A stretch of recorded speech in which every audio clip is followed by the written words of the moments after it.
Now it's time for Perspective, and my guest today on the programme is an award-winning poet and writer. 6 years ago, British Nigerian Theresa Lola was awarded the Brunel International African Poetry Prize. The following year was the Young People's Laureate for London. She holds a Master's in Creative Writing from the University of Oxford, earning a distinction, and her second poetry book, Ceremony for the Nameless, is due out in a month or so, and she joins us now from London. Thanks very much for being with us on the programme. I know you're going to read us a bit in a moment about the opening, from the opening poem in your new book. It's called Chorus at the Ceremony, isn't it? But just put it into context for us, first of all. Tell us what the poem is about. This particular poem is set in a Nigerian naming ceremony. So in Yoruba culture, we believe that names are spiritual, they're important. They tell a story of what a child has experienced and the conditions of their birth, and also speaks into what we believe the child will become. And so there's a naming ceremony around 7 days after the child's birth where we announce the names. And it's a very communal and collective experience where we repeat the child's name and family come together and each of them announce the name that they are giving the child. And so that I just felt like it was fitting to have that as the opening poem for Ceremony for the Nameless. OK, well, go for it then. You're going to read us the second half, aren't you? Yes, I'm going to read the second half of the poem. Off you go. Your eyes swirl over the various shapes of grace. Family is a circus of fanciful contentions. This is a ceremony of your becoming, and permit us, a ceremony of our binding. Today we give thanks for all your names, for the harmony they make of our bodies. Our dear, when your teeth grow strong enough, join us, sing with us, store the spine of this day in your heart, a necklace of names for one. Let this not be in vain. Got tingles down my spine. Tell us why you picked that piece. I think because it captures, so in writing this particular collection as a whole, it started off with a question when someone asked me why I don't use my birth, first and surname as an author. And it led me to think about the ways in which we use names to shape the ways that we are perceived. And I went back to the root of my own culture of what is the significance of name in my culture, and why is it so important for me to really uphold and honor that first name.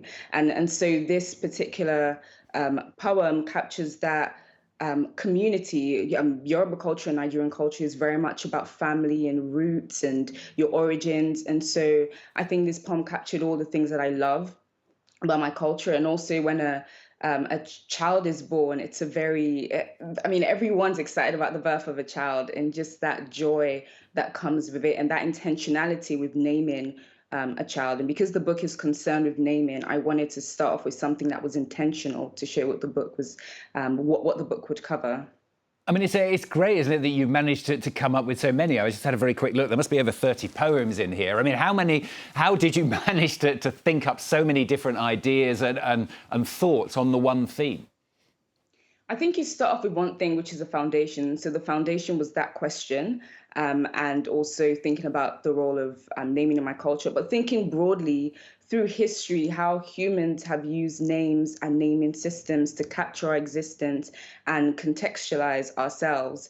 And also I saw name as a rich entryway to think about identity more broadly, personal identity, cultural identity. And yeah, so there was just a lot that I could really draw in from there. Social, the way in which we interact with each other.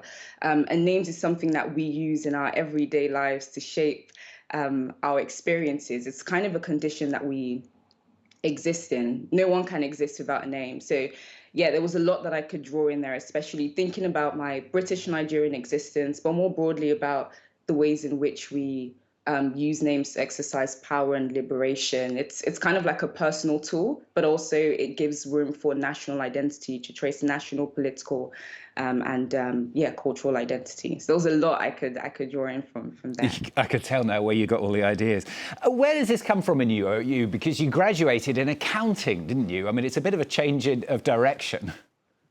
Yes, I know. I feel like I've lived the Nigerian immigrant dream. So I was always interested in writing. My mom introduced me to reading books when I was a child. And I love the way with books you can escape into a new world and create worlds for yourself, but also tell stories of the world, but reimagine the lives that we've lived. And so I knew I loved writing, but I didn't know that I could have a career out of it. And so I wanted that safe career, and that was accounting and finance. But also, I was really good at maths. So I actually really enjoyed maths and analyzing and calculations, all of those things. So I thought accounting would be that career for me. But the university is really a playground to find yourself, I think. And so I joined a lot of creative societies and began to help organize events, creative literary events, and performed as well in one. And I just caught that bug and I couldn't stop it. And my friends signed me up for an open mic night at Battersea Arts Centre in London. And afterwards, I just got so many kind words from people encouraging me to keep going. And that was around, I think, 2014. And I just caught that bug and I just couldn't stop. And so I just yeah, kept going and going to nights and meeting people and networking, and just found that this was my calling. Yeah, we're seeing some pictures of you performing at the Royal Albert Hall in London at the moment. I mean, how difficult is it for somebody who's a writer and a poet to actually, make a living out of it? For people who might be watching and might be inspired by what you're saying, would you encourage them to go for it? Or is it extremely tough? I definitely would. I think my new motto is do it afraid. Like if you exist in your comfort zone, I think the initial fear is worth taking than a lifetime of regret, whatever you have a passion for. But I'm very aware that we all have different circumstances, whether it's background, things that hinder us from really pursuing our dreams. But I think that in whatever way you can taste your calling, I think you should go for it. And that's always, there's always the I tried rather than what if. And what if is quite a haunting question to ask yourself. And so I think we all deserve to be able to chase our dreams in whatever form we want. And so, some people, for them, writing is a very personal experience and they're happy for it to be that way. I think about a poet like Emily Dickinson, who only gained fame after her death. And so for some people, they just kind of want to pursue their dream personally and just make it a private thing. So it's about understanding what you want out of it.